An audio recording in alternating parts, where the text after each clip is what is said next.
Hey, this is Marco. And I'm Madison, and welcome to CPS 360. On today's show, we will be talking about gardening, Brockbridge's homecoming, a Gentry football clinic. We will also be talking about events happening at Hickman, like their tech crew and their upcoming fall play. First, Cole McGee found out more about the GSI class at the Career Center and their most recent gardening project. Stay tuned for the full story. Geospatial Tech may be a class based around sitting inside a computer all day. Lauren Estebrooks, the instructor for Geospatial Tech, has been taking her students outside to work on the upcoming gardening project here at the Columbia Area Career Center. Caleb Galloway, a student of Miss Estebrooks, feels indifferent about going outside. Well, I like the going outside part, but I hate the working part. It doesn't stop Miss Estebrooks. It's kind of interesting. There are some kids that just really enjoy getting out and actually creating something that's going to be used, in a beneficial way. It's not just doing a classroom exercise. But there's other kids who are like, oh, I'm not doing this, I don't like manual labor. You may be thinking, what's the point of doing this project? Having this out here, the culinary class would be able to have their freshly grown foods. The building of this will benefit more than just one Whatever class. we created could be used for other program areas. Ours is capturing the rainwater off the top of the roof. We collect that rainwater. Then it goes to a garden area that's going to be cultivated and managed by the culinary department. While doing this project, the students are able to use a variety of different tools. Pickaxe. Love swinging the pickaxe. When asked if they would feel pride after building it, they both said, Yes. Yeah, it'll be awesome. Next, Margot kept us updated the entire week of homecoming on events happening at Rockbridge. The old American tradition of homecoming. I really liked the assembly because it was different than the other years. I don't know, they had different stuff.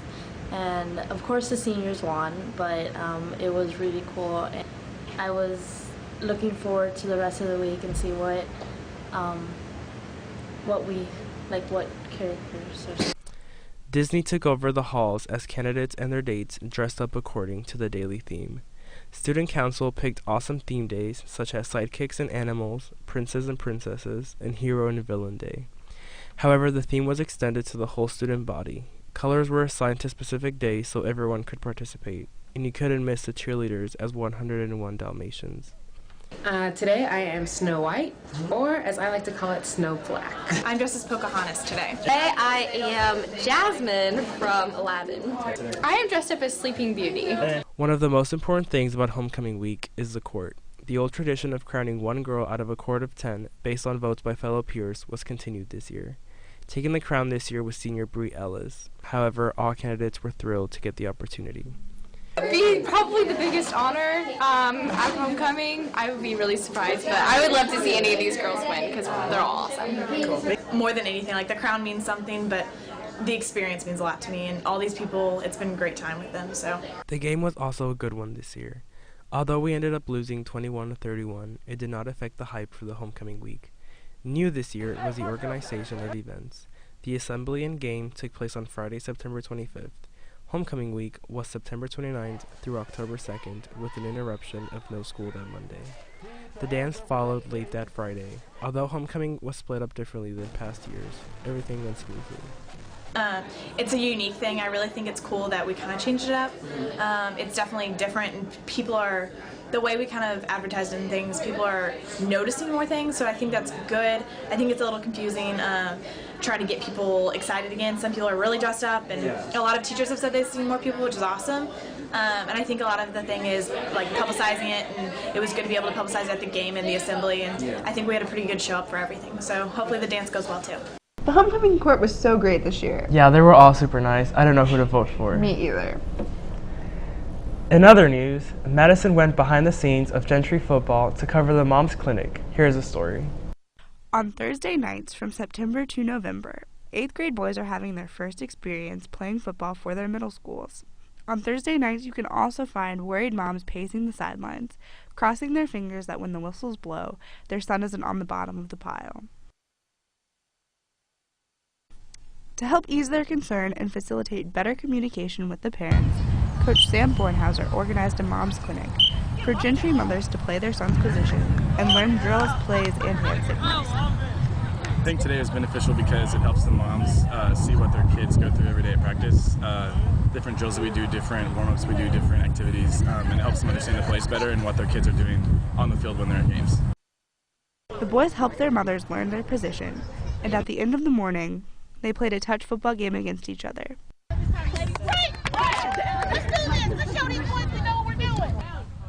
The moms won handily, and they had a blast connecting with their sons and learning more about the positions that they play. Well, I learned the different positions. I always watch them play, but I just never really learned like hand signals and where they actually are on the field. It was neat. Everybody was up there. We played like we were going to play football. You know, you kind of get that rush. You know, so I can understand why they like it.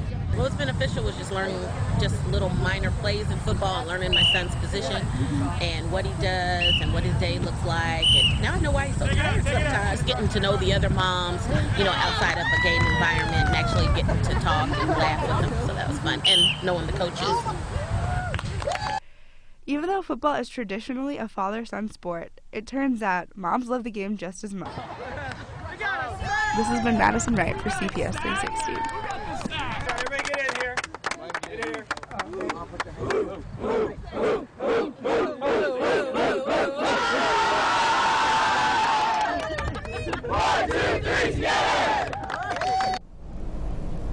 How was hanging out with a bunch of 14-year-olds? They were all pretty scared of me, to be honest. Heading over to Hickman, Liam Mitchell went behind the scenes of the Hickman production of To Kill a Mockingbird. Hickman actors are preparing for the show To Kill a Mockingbird, in which Vicki Palmer, the tech class manager, gives us a behind-the-scenes look into what the tech class does for the play. All of the things that go into the show. It's everything from lights and sound to building the set to props, costumes, hair and makeup, and I'm in charge of making sure that the students do all of that. One Hickman senior has been doing this since his freshman year. This is my third year at Hickman's tech crew and my sixth year just working school theater in general. All the hanging mics and whatnot, and then we're back, I got all of our sound effects. The audio engineer of the show, and I'm planning on going into that as a professional career after high school, so it just kind of seemed like a logical option. Sound effects queued up, and I've got a sound assistant who helps me with everything. And then from there we go into rehearsal, and usually I'm running mics, she's running sound effects, run through all that, help the actors sort of from within our field, help the actors run smaller parts of the show that they need to sort of go over and rehearse some more, pack everything up and leave. All right. Mrs. Palmer tells us how she got started doing tech class at Hickman. 10th year officially in this position as the tech director and auditorium manager, but before that I volunteered, and I've been doing this almost 30 years. As To Kill a Mockingbird is ending, that the tech class will still be hard at work. Along with the Fine Arts Department of Hickman, their fall play is coming together nicely. PJ Geen got the update on the development of the show. Hickman High School's cast is preparing themselves for the upcoming play To Kill a Mockingbird. We all know the procedure: cast, practice, and then showtime. We decided to take a deeper look into the process. With a play based around an African-American man named Tom Robinson, Hickman shook up the process by taking race into account and did a process canceling out the colorblind process. Typically, we do what's called colorblind casting, and we pick shows where race is not important and not the focus. So typically it makes no difference what race a character might be. But in this show, it's very important that certain characters are black, that certain characters are white. By no means is it intending to be racist, but almost simulating the story. They took into account the knowledge they knew from the book and made the cast as realistic as possible. Scout, she learns a lot during the play. She learns not to see race as like a barrier, like race is not affected in court of law, but it was in this play. It's like theater is not, especially I think theater in Hickman is not a place where like normally you see messages like this. So I'm really thankful that they gave us the opportunity to speak about that, like Black lives do matter. It's not always about the show itself, but about the process that makes the show. With everything ready to go, Hickman looks to nail the play they have been practicing so hard for. That looks like it will be a great show. Yeah, super entertaining. All right, our last story is a feature by Zach Bierup on the Career Center's Auto Tech class. Today we are at the Columbia Area Career Center with the Auto Tech class written by Mr. Green. The students who have taken this class or are in the class now seem to very much enjoy the hard work and dedication it requires. This class is a 2-block course which takes up half of your schedule every other day. In this class you will learn how to maintain and repair certain parts on cars.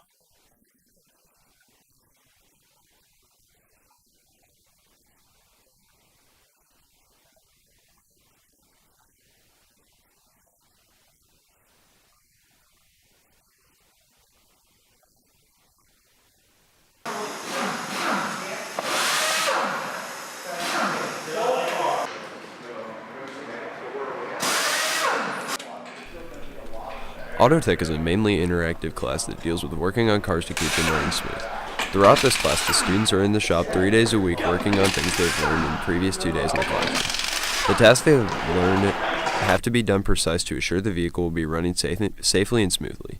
Students throughout this class stay focused and listen because they know the skills they learn will apply to themselves in the real world by being able to fix your own car and possibly work in body shops on others. The students who participate in this class seem to enjoy it very much with all the interactive work they do working on car parts to get them running correctly. This class seems to be a great addition to your schedule if you love learning about cars and their functions while learning how to fix them. Just everything is always new, always doing something different in the class, always hands-on, and just having fun. That's all we've got for you guys this week. Stay tuned for PJ bringing you CPS 360 Sports. This has been Marco. And this has been Madison. See you later on CPS 360. Nah, let's just do it.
Hi, I'm PG Geen, and you are tuned in to CPS 360 Sports.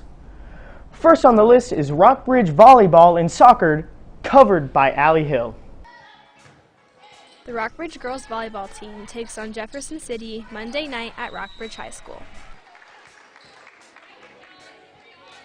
Several impressive spikes were made by number 12 Avery Schroeder, number 7 Blake Metz, and number 6 Madison Cleaton.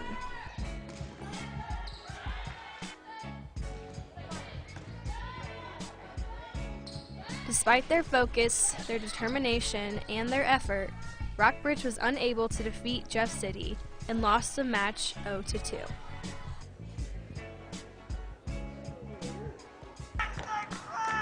Number 5, Will Minnick. Rockbridge Boys Soccer took on SLU Tuesday night at the Rockbridge Field. Ranked number 7 in the nation, SLU would be a great victory for the Rockbridge Boys Soccer team. It was a slow first quarter with the score remaining 0-0. An impressive kick near center field was made by Rockbridge, but didn't quite make it into the goal. In the first half, Rockbridge scores, giving them the lead into the second half. In the second half, SLU scored, tying up the game and resulting in one overtime. Rockbridge couldn't quite fight off SLU, resulting in a lost game to Rockbridge 2-1 in overtime. With another tough loss, that puts Rockbridge Volleyball at 1-16. Up next is Rockbridge football battling Jefferson City, covered by Julia Bauer. On a chilly fall night at Rockbridge High School, Rockbridge and Jeff City played under the lights on the football field.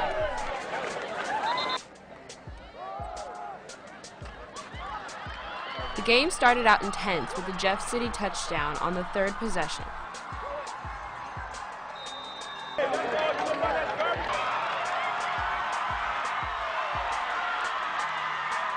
Rockbridge's Nick Collins converted the following play to tie the game.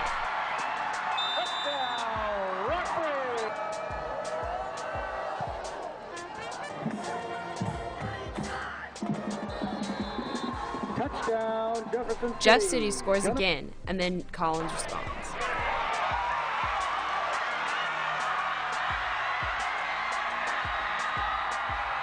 In the second half, Jeff City took over the game with 2 more touchdowns, and Rockbridge never saw the end zone again. The final score was 31-21 in Jeff City's favor. Tough loss, but Rockbridge went toe-to-toe with the number 16 team in the state. Pretty impressive. Mariah Doss has covered Hickman's best sport team, that being soccer.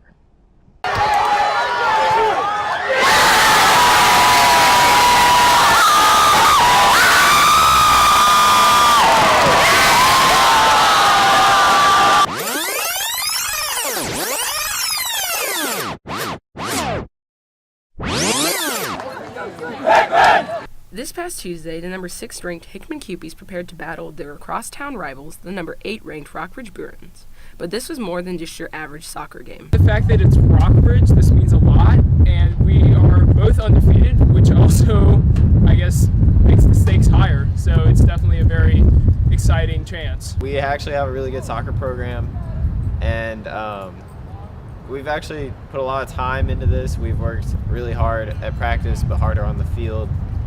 And it should be a great game. To Hickman students and teachers, this game meant more than just another W in the win column. I don't like Rockbridge, actually. I'd like to see us compete with teams in St. Louis and Kansas City, but we got to first prove that we're the best team around here, so I think this is the game to prove it. I think winning this game against Rockbridge is a really big deal because I have become a more avid soccer fan because of how good the team has been, and it's always a great thing defeating Rockbridge because we're Hickman and they deserve to be beaten. But who does the team owe their undefeated success to? My first year as having Ross as a head coach, but so far I like it. He's definitely good for team chemistry. Key to our success is that we have really good team chemistry. We're all really good friends, and we actually just have a really good time playing together. Definitely think that having a winning team strengthens the school spirit because nobody likes losing, and if you are on a winning streak, then everybody's going to automatically be happy and be proud of something that their school has achieved. The Cupies kept their winning streak alive, beating the Bruins 2-0 thanks to goals by juniors Sam Hosmer-Quint and Ryan Fox. Hickman moves to 11-0 on the season. Okay. The Cubes are absolutely amazing. With an impressive record of 17-1, they are currently ranked number 5 in the state. Last is Asia Tilford bringing us a story over Battle High School's quarterback, Brevin Tyler. It's another Friday night, and winning football games is in the air for Battle High School. But not just any game, the 2015 homecoming game against our crosstown rivals, Hickman High School.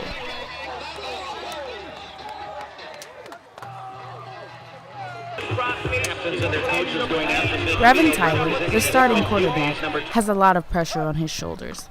But as Battle takes the lead over Hickman, it's clear that Brevin can lead the O-line successfully. Instantly, I saw leadership in him, great qualities, especially once I got to coach him for just a few days. The first time we're at practice, you can really see, what a great leader that the guy is.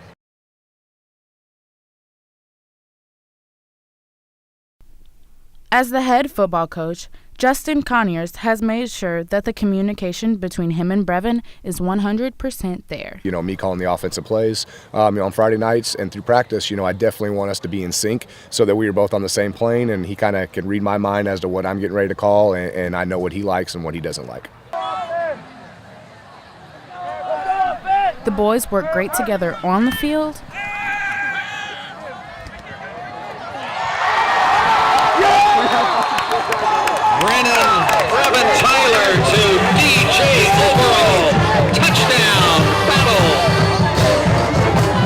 and off the field.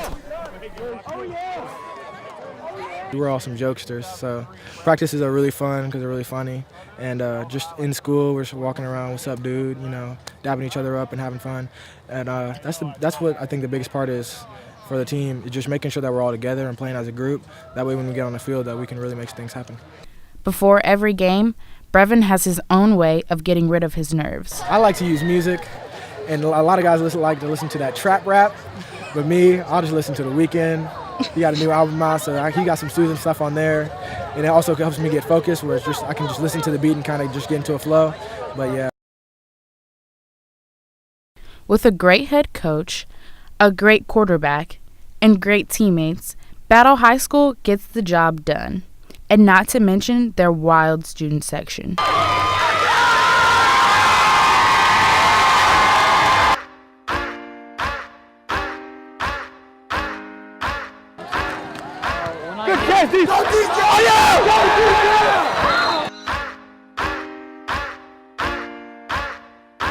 This is Asia Telford reporting for CPS 360. Only being a junior and leading the team, Brevin has big plans in his future. This has been PJ Geen with CPS 360 Sports. Thanks for stopping by.